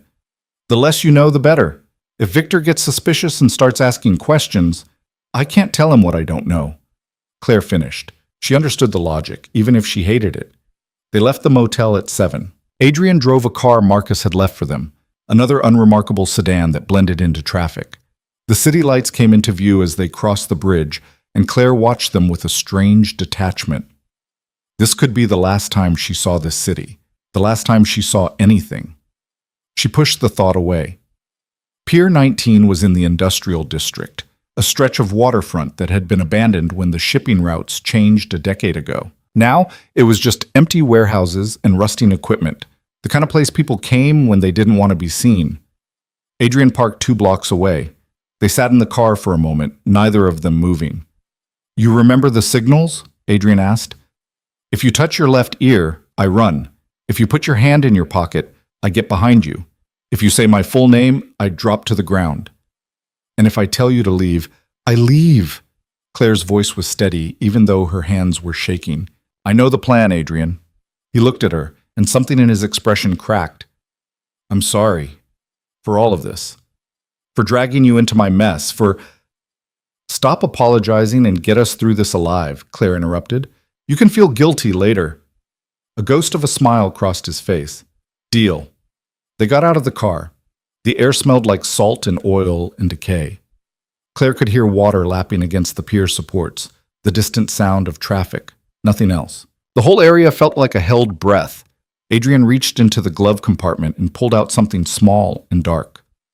A gun. Claire's stomach dropped. "You said no weapons." "I said I'd try to keep this clean, but I'm not walking in there defenseless." He checked the magazine, then tucked the gun into the back of his waistband. "Stay close to me." They walked toward the pier. The warehouse loomed ahead, its windows dark, its entrance a gaping mouth. Claire's heart was beating so hard she thought she might pass out. As they got closer, she saw them. Victor and his men, standing near the entrance. 4 of them, just like Adrian had specified. Victor was in the center, arms crossed, looking almost bored. "Adrian Cross," Victor called out when they were about 20 feet away. "Right on time. I'm impressed." "Let's just get this over with," Adrian said. "Where's the drive?" Adrian held up the USB drive Marcus had prepared. "Right here. Where's your boss?" "Marcos doesn't do field work anymore. You know that." Victor's eyes shifted to Claire. "Hello again, sweetheart. You look terrible." She did. She knew she did. She hadn't slept, hadn't showered properly, was still wearing the torn remains of her bridesmaid dress. But she lifted her chin anyway. "Feelings mutual." Victor laughed. "Got some fight in you after all. I like that." He gestured to Adrian. "Bring me the drive. Let's see if you're actually telling the truth this time." Adrian started walking forward. Claire stayed where she was, watching the men flank Victor, watching for any sign of movement. Her missing arm ached, phantom pain that had nothing to do with the limb and everything to do with the adrenaline flooding her system. Adrian stopped about 10 feet from Victor and held out the drive. Victor didn't take it. "How do I know this is real?" "Plug it in and check." "I don't have a laptop here, genius." "Then I guess you're going to have to trust me." Victor's smile faded. "Trust. That's funny, coming from you." He pulled out his phone, typed something, then looked up. "My guy at the bank confirmed something interesting today. That safety deposit box you mentioned? It doesn't exist. Never did." Adrian's expression didn't change, but Claire saw his shoulders tense. "I gave you the wrong number. Memory's not what it used to be." "Really? What's the right number then?" 476. Victor stared at him. Then he typed again. Waited. His jaw clenched. "Also doesn't exist." Then maybe your guy's looking at the wrong branch. Or maybe you've been lying this whole time. Victor's hand moved to his gun. Which means this drive is worthless, which means you just wasted my time. The drive is real, Adrian said, his voice hard. Everything on there is legitimate, names, accounts, routes. You want to verify it, take it to Marcos, let him check. But I'm done playing games. You're done when I say you're done. Victor pulled his gun out fully now.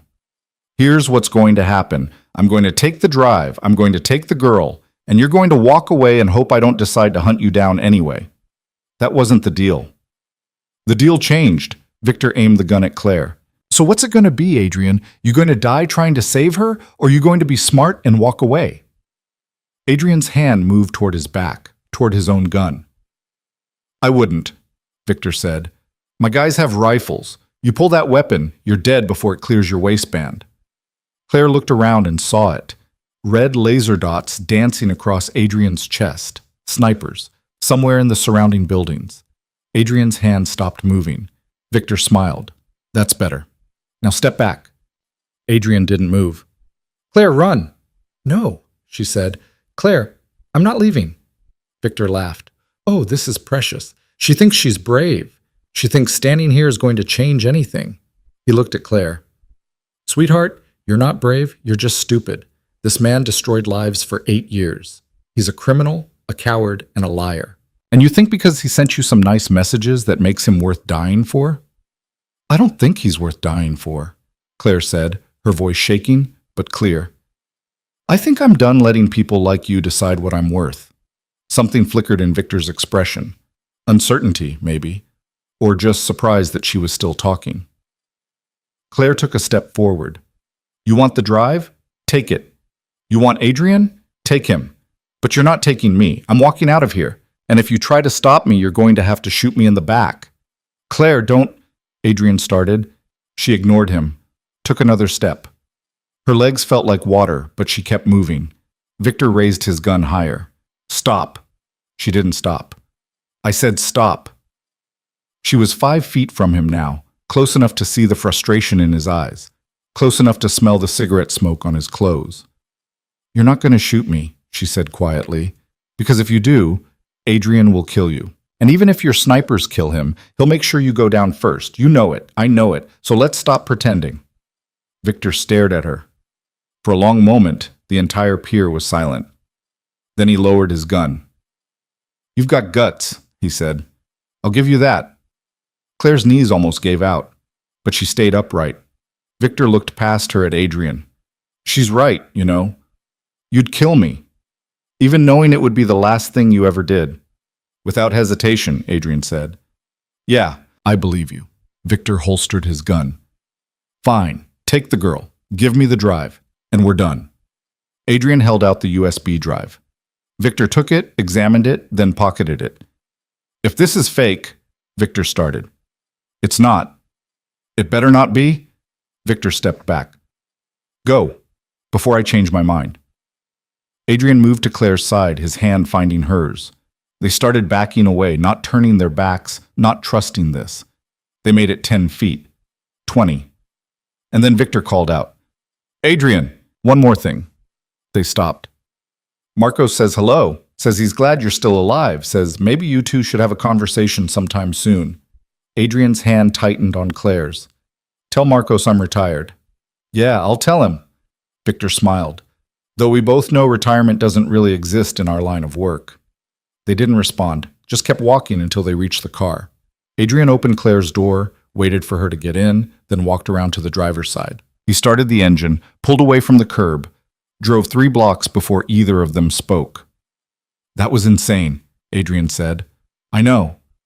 You could have been killed. I know. Don't ever do that again. Claire laughed, high and breathless. If we survive this, I'm never doing anything remotely like this ever again. They drove in silence after that. Claire watched the city pass by outside the window, her heart still racing, her mind trying to process what had just happened. She'd faced down a man with a gun. She'd called his bluff. And somehow, impossibly, it had worked. Adrian's phone rang. He answered, listened, then cursed under his breath.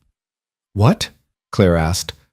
That was Marcus. He says the drive won't hold up under scrutiny. Victor's going to figure out it's fake within the hour. So we're not actually done. No, we bought ourselves time, that's all. Claire closed her eyes. How much time? Enough to get you somewhere safe. After that, he didn't finish. After that what? You disappear again? Go back into hiding? If that's what it takes? And what happens when Victor finds you? Adrian didn't answer. They drove to a different motel, this one on the outskirts of the city. Adrian checked them in under a false name, paid cash, and led Claire to a room on the second floor. Inside, Claire finally let herself collapse onto the bed. Her whole body was shaking now, adrenaline draining away and leaving nothing but exhaustion. Adrian sat down next to her. You were incredible back there. I was terrified. You didn't show it. Yes, I did. I was shaking the whole time. So was I, Adrian admitted. When you started walking toward him, I thought, his voice caught. I thought I was going to watch you die. Claire looked at him. In the dim light of the motel room, he looked younger somehow, more vulnerable. But you didn't try to stop me. Because you were right. It was the only play that had a chance of working. He ran a hand through his hair. I've spent my whole life calculating odds, measuring risks, making moves, and in 1 minute you did what I couldn't. You changed the equation. I didn't change anything. We're still in danger. Victor's still out there. Yeah, but you're alive, and that's what matters. Claire wanted to argue, wanted to point out all the ways this wasn't over, all the ways they were still trapped. But she was so tired, and Adrian's presence next to her was the only thing keeping her from falling apart completely. What happens now? She asked quietly. Now you rest. Tomorrow, I get you home. And then? And then I deal with the fallout. Alone. That's how it has to be. Claire sat up. No, it's not. Claire, you keep trying to push me away. Keep trying to protect me by cutting me out. But I'm already in this, Adrian. I've been in it since the moment you walked into that wedding. She turned to face him fully. So stop treating me like I'm fragile. Stop making decisions for me. And tell me what you're actually planning. Adrian was quiet for a long moment. Then he exhaled. I'm planning to go back to Marcos. Claire's stomach dropped. What? It's the only way to end this. Victor works for Marcos. If I can convince Marcos to call him off, by doing what? Going back to work for him? If that's what it takes. That's insane. You left because you couldn't stomach that life anymore. And now you're just going to what? Pretend the last 3 years didn't happen? I'm going to do whatever keeps you safe. At the cost of yourself. Yes. The certainty in his voice broke something inside her. Claire stood up, paced to the window, then back. I didn't ask for this. I didn't ask you to sacrifice yourself for me. I know. Then why are you doing it? Adrian stood too. Because in 3 months of talking to you, you made me feel like a person again. Like I was more than the sum of my mistakes. And I'm not going to let Victor or Marcos or anyone else hurt you because of choices I made years ago. Even if it destroys you. Even then. Claire stared at him. This man who'd lied to her, who'd pulled her into a nightmare, who'd also been the only person in years to make her feel seen. It didn't make sense. None of it made sense. There has to be another way, she said. There isn't. Then we find one. Claire's voice was firm now. You don't get to make this decision alone. Not anymore. Claire, no, listen to me. You spent years running an operation, right? Making deals, finding angles. So find an angle now. Find something Marcos wants more than revenge. Find something Victor wants more than the list. She stepped closer. You're smart, Adrian. Smarter than you're giving yourself credit for. So think. Adrian looked at her, really looked at her, and slowly something shifted in his expression. There might be one thing, he said quietly. What? Marcos has a problem. A territory dispute with another crew. He's been trying to negotiate, but it's not working. If I could solve that problem for him, he'd consider the debt paid. Maybe. Then that's what we do. Adrian shook his head. It's not that simple. The crew he's fighting with, they're dangerous. More dangerous than Victor. And solving the problem would mean... He stopped. Would mean what? Would mean doing things I swore I'd never do again. Claire understood. Violence. Maybe worse, the kind of things that had made him leave in the first place. Is there any other option? She asked. Not one that keeps you safe. She closed her eyes. This was the choice then. Let Adrian destroy himself to protect her, or let him become the person he'd tried to leave behind. Neither option was good, but one of them at least gave him a chance. Then we do it together, Claire said. Whatever it takes. But you don't go alone. You're not coming with me. Absolutely not. I'm not asking permission. Claire. You said I changed the equation back there on the pier. You said I did what you couldn't, so let me help now. Let me be part of the solution instead of just the problem you're trying to solve. Adrian stared at her. You have no idea what you're asking. Then explain it to me. He did. Over the next hour, he laid it all out. The territory dispute, the violence, the delicate negotiation that would be required. The likelihood that someone, maybe multiple someones, would end up dead. Claire listened, and with each word she felt the last remnants of her old life falling away. The girl who'd stood invisible at her sister's wedding. The girl who'd let people treat her like she was broken. That girl was gone. In her place was someone harder, someone who'd looked down the barrel of a gun and walked forward anyway. I'm still coming with you, Claire said when Adrian finished. You don't have to do this. Yes, I do. Because if I let you walk away now, I'll spend the rest of my life wondering if you made it out alive, and I can't do that. She met his gaze. So we do this together. We solve Marcos's problem. We get Victor off our backs, and then... She paused. Then we figure out what comes next. Adrian reached out and took her hand. His grip was warm, solid, real. You're sure? I've never been less sure of anything in my life, Claire admitted, but I'm doing it anyway. A small smile crossed his face.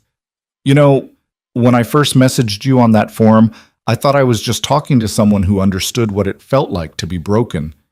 I never imagined... He stopped. I never imagined you'd be this strong. I'm not strong.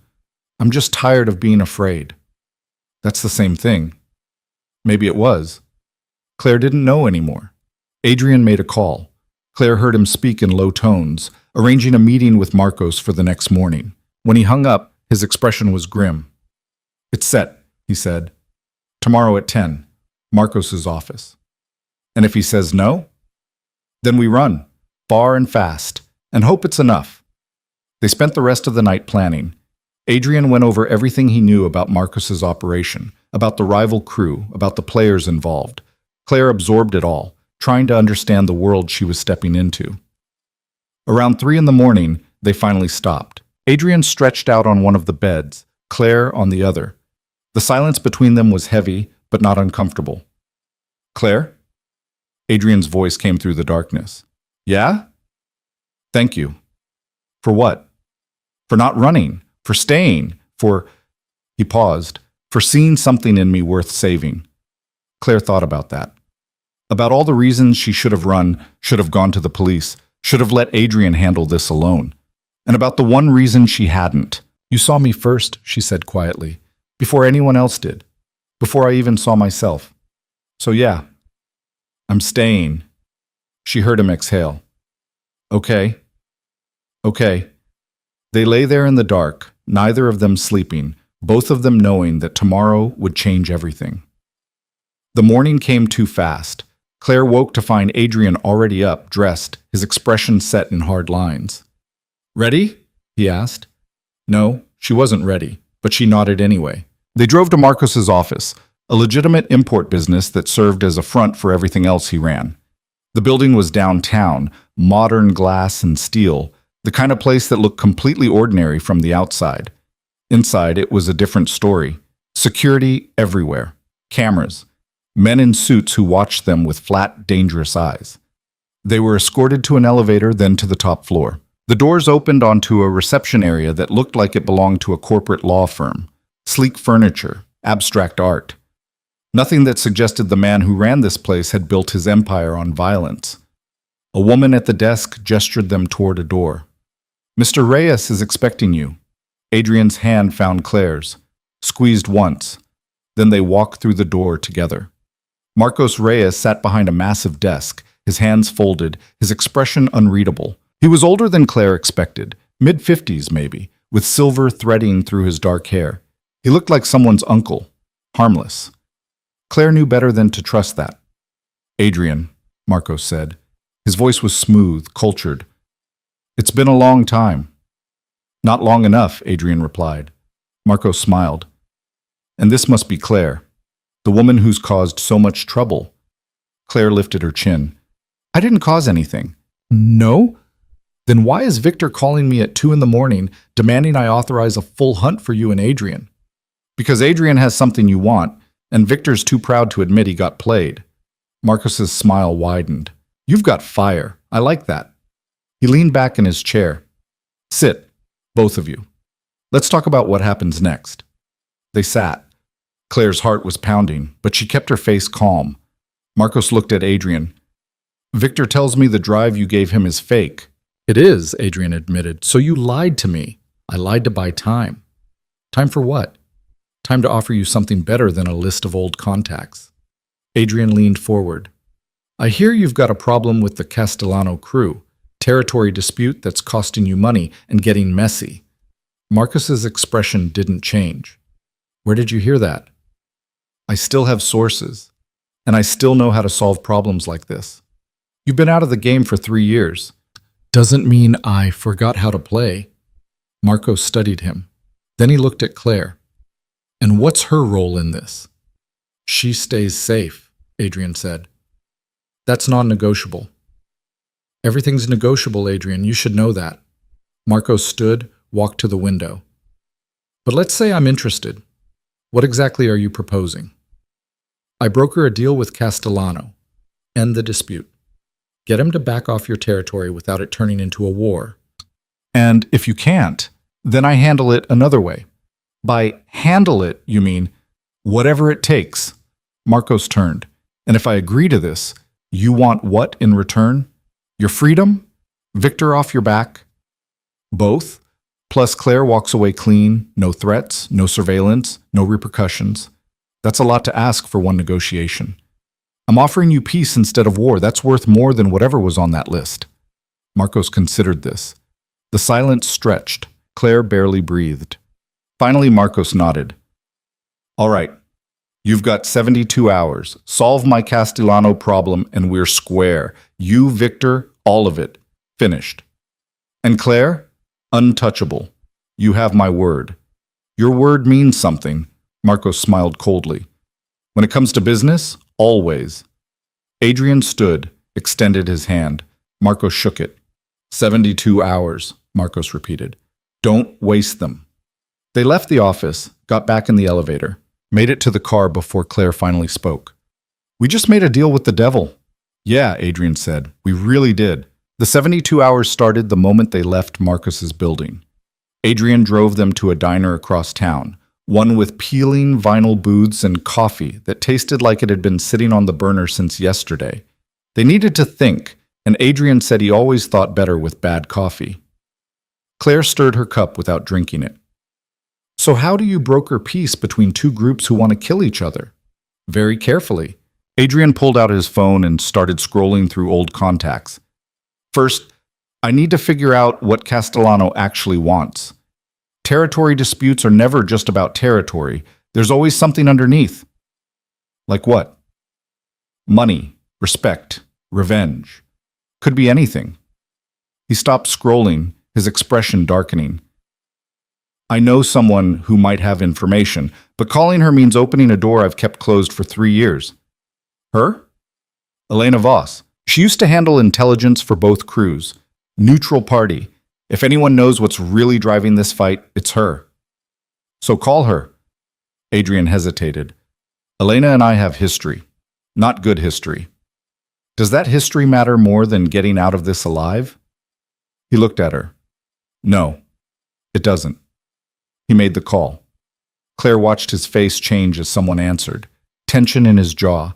Something almost like regret in his eyes. The conversation was brief, clipped, and when he hung up, he looked older.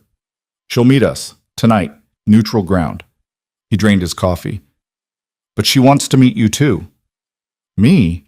Why? Because she doesn't believe I'd risk coming back for just anyone. She wants to see what kind of person would make me do something this stupid. They spent the rest of the day preparing. Adrian briefed Claire on Elena, former military intelligence, brilliant and ruthless, someone who'd built a career on knowing everyone's secrets.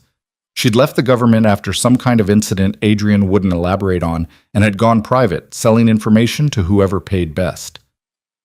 She's going to ask you questions, Adrian warned. Personal ones. She'll try to figure out if you're a liability.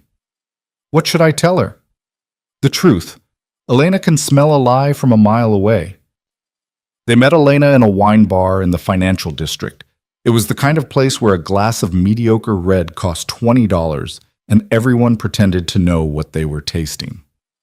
Elena was already there when they arrived, sitting at a corner table, a glass of something dark in front of her. She was younger than Claire expected, maybe 40, with sharp features and eyes that missed nothing. She looked them over as they approached, her gaze lingering on Claire. So this is her, Elena said. The girl who brought Adrian Cross out of retirement. I didn't bring him anywhere, Claire said, sitting down. He showed up on his own. Elena smiled. I like her already. She turned to Adrian. You look terrible. It's been a rough week. I heard about the wedding. Victor always did have a flair for drama. Elena sipped her wine. What do you need from me? Information on the Castellano dispute. What's really driving it? That's expensive information. Name your price. Elena set down her glass. I want to know why. Why come back after 3 years of silence? Why risk everything for... She gestured at Claire. This. Adrian's jaw tightened. That's personal. And my information is valuable. So answer the question or we're done here. Claire spoke before Adrian could. Because he's trying to protect me. Because I got pulled into his past and now we're trying to find a way out. And because apparently he thinks I'm worth it. She met Elena's gaze. That answer your question? Elena studied her. You know what he used to do, right? The things he's done? I know. And you're here anyway? I'm here anyway. Something shifted in Elena's expression. Interesting. She turned back to Adrian. The Castellano dispute isn't about territory. It's about Antonio Castellano's brother, Paolo. Adrian went very still. What about Paolo? He's dead. Killed 6 months ago in what looked like a random robbery. But Antonio doesn't believe it was random. He thinks Marcos ordered the hit. Did he? No. But someone wanted Antonio to think he did. Someone who benefits from them tearing each other apart. Who? Elena smiled. That's the expensive part. Adrian pulled out his wallet. How much? I don't want your money, Adrian.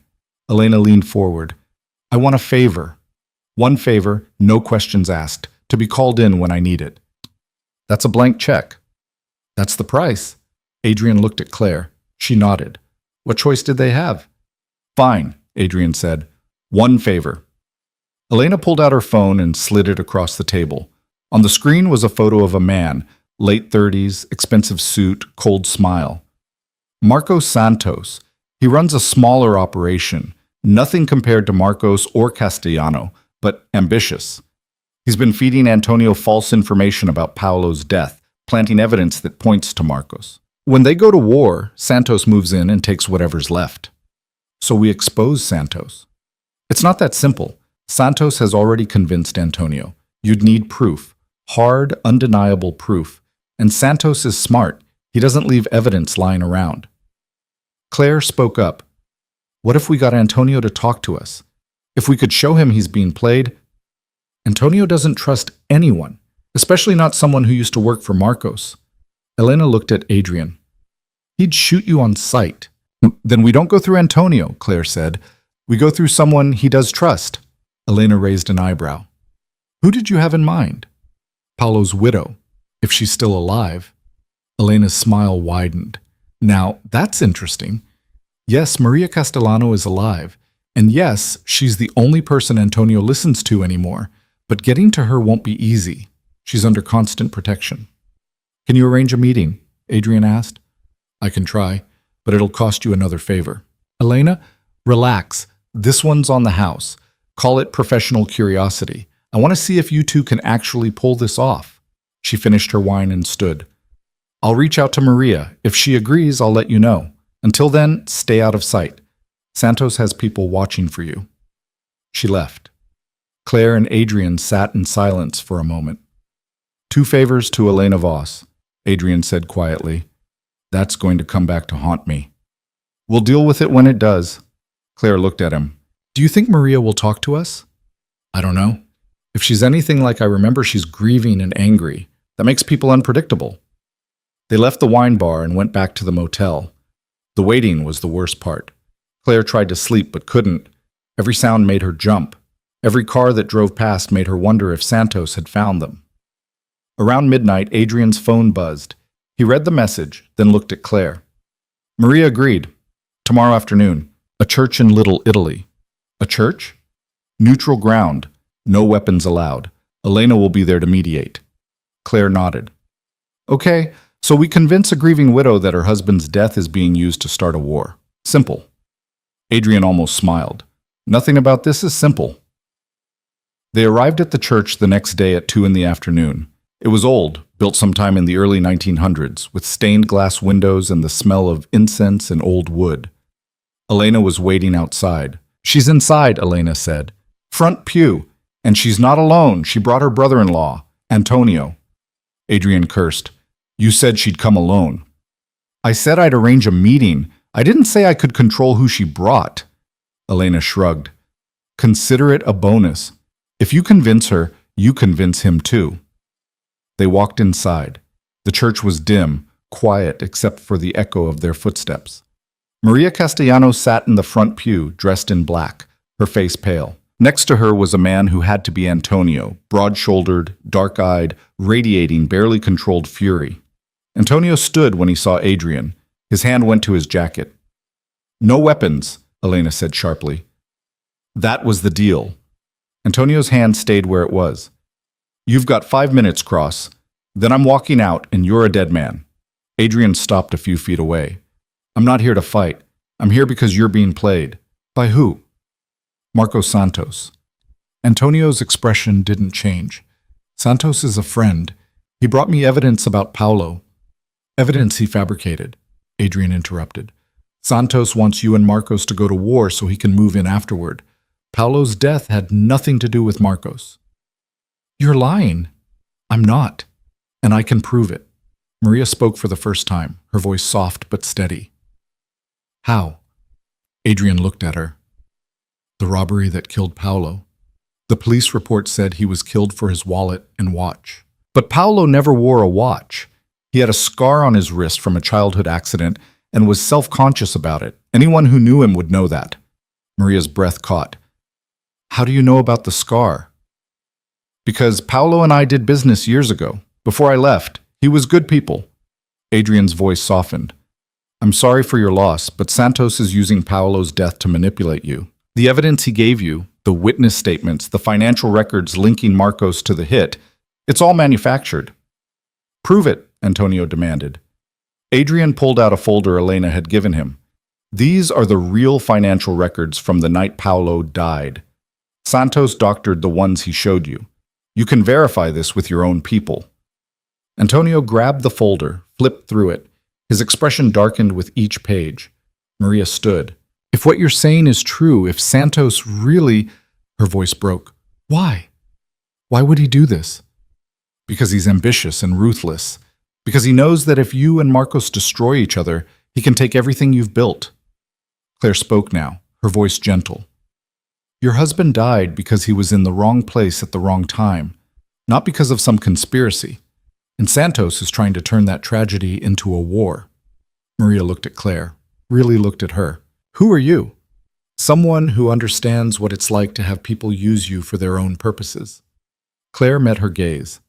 "I'm sorry about your husband, but don't let Santos turn his death into something it wasn't."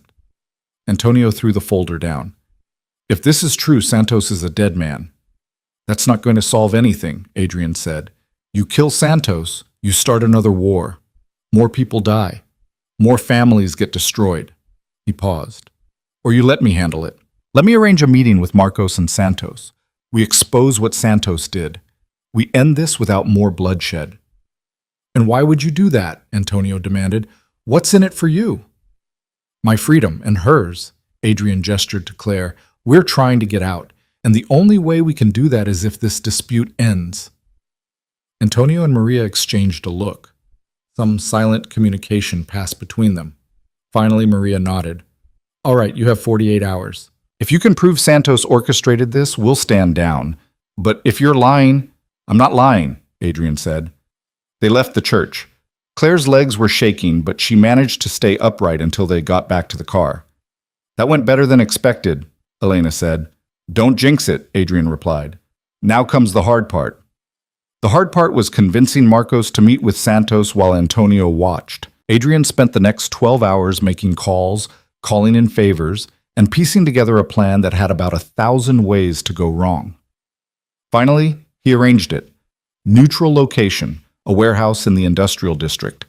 Marcos, Santos, and Antonio would all be there. Elena would moderate, and Adrian would present the evidence. And if Santos doesn't confess? Claire asked. Then we improvise, Adrian said. Again.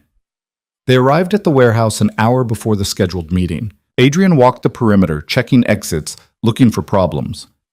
Claire stayed close, watching him work. You're good at this, she said. At what? Reading situations, planning, staying calm when everything's falling apart. Adrian stopped walking. I had a lot of practice.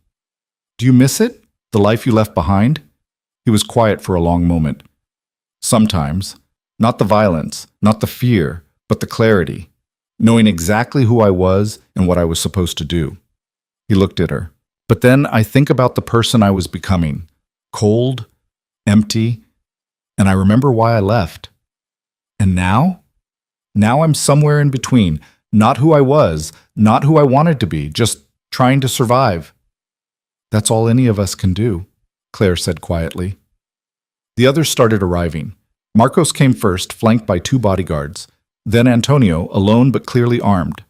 Finally, Santos, smiling like this was a social call. Elena stepped into the center of the warehouse. Gentlemen, we're here to settle this dispute once and for all. Adrian has evidence that changes everything. Santos's smile didn't waver. Evidence? How dramatic.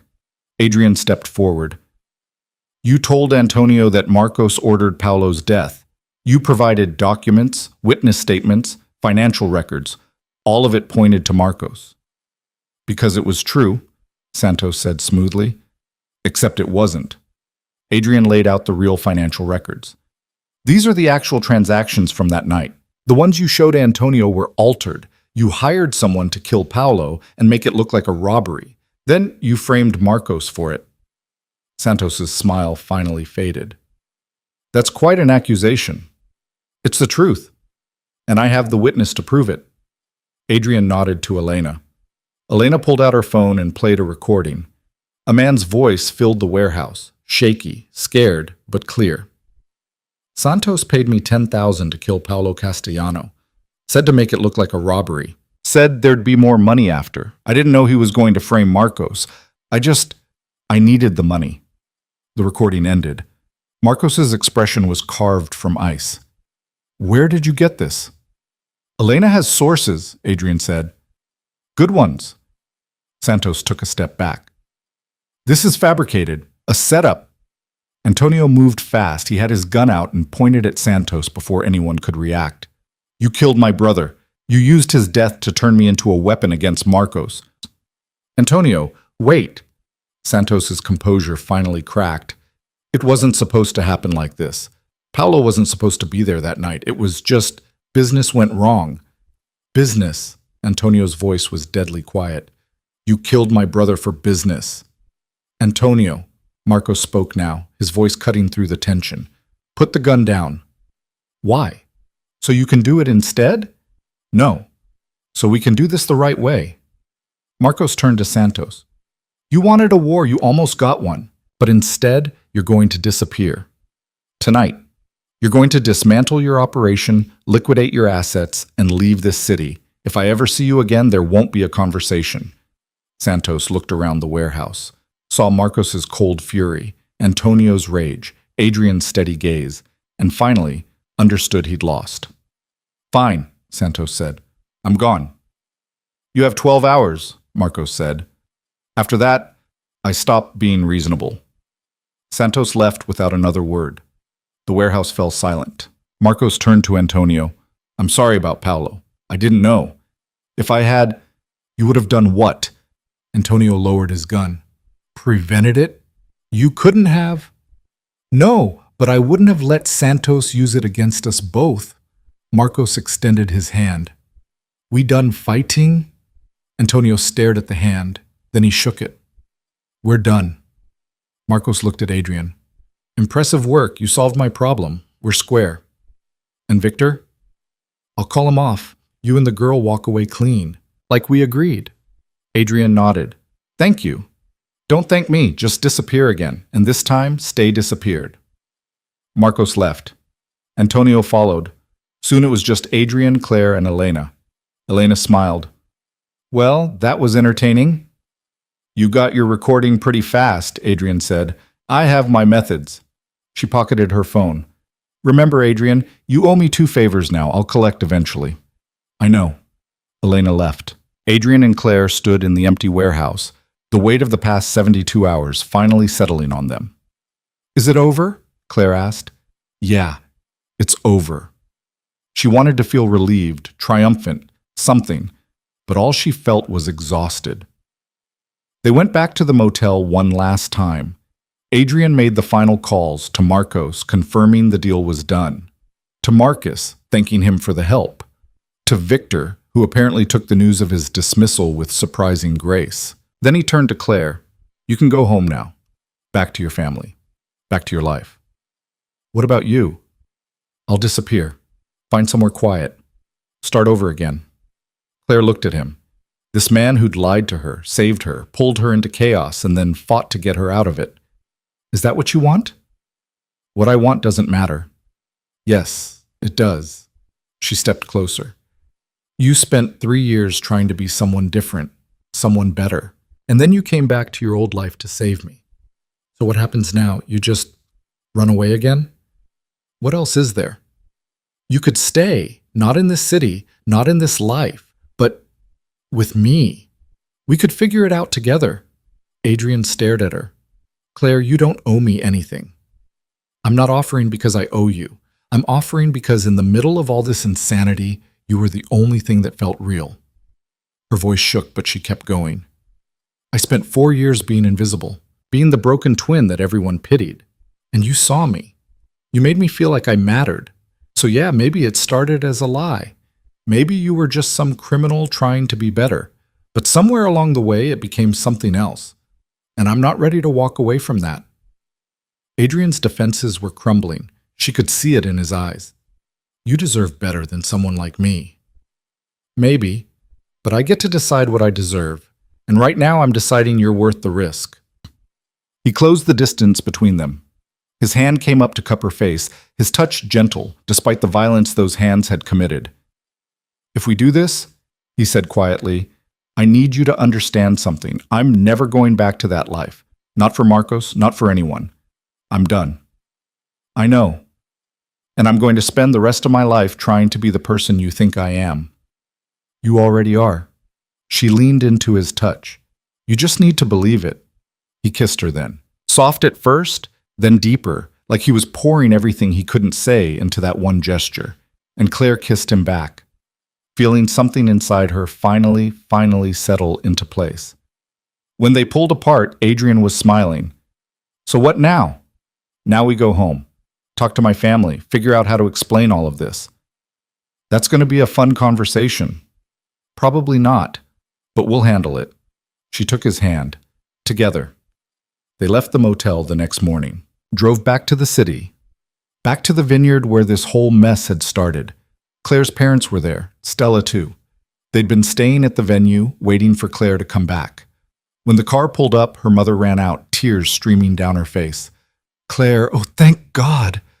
Claire got out of the car and let herself be pulled into a hug. Her mother was crying, her father was hovering, and Stella stood on the porch looking guilty and relieved in equal measure. I'm okay, Claire said. I'm safe. Her father looked past her at Adrian, who was getting out of the car. He's with you? Yes. Claire, The police said he's dangerous. He is. He was. But he's also the reason I'm standing here. Claire pulled back from her mother. I know you don't understand. I know you're scared, but I need you to trust me. Her parents exchanged a look. Then her mother nodded. All right, come inside, all of you. Let's talk. They spent the next 2 hours explaining everything, or at least a version of everything that wouldn't send her parents into cardiac arrest. Claire told them about meeting Adrian online, about the forum, about how he'd shown up at the wedding because she'd asked him to. She left out the smuggling, the violence, the deals with criminals. Adrian filled in the rest, carefully, tactfully. He explained that people from his past had found him, that he'd been trying to protect Claire, that everything was resolved now. Claire's father didn't look convinced. And we're supposed to just trust that this is over? You don't have to trust me, Adrian said, but you can trust that I would never let anything happen to Claire. Not again. Stella spoke up from where she'd been sitting quietly. Can I talk to Claire? Alone? Claire nodded. They walked outside down to the edge of the vineyard. I'm sorry, Stella said immediately, for everything I said the other night, for everything I've done over the past 4 years. I was jealous and bitter, and I took it out on you, and I almost got you killed because of it.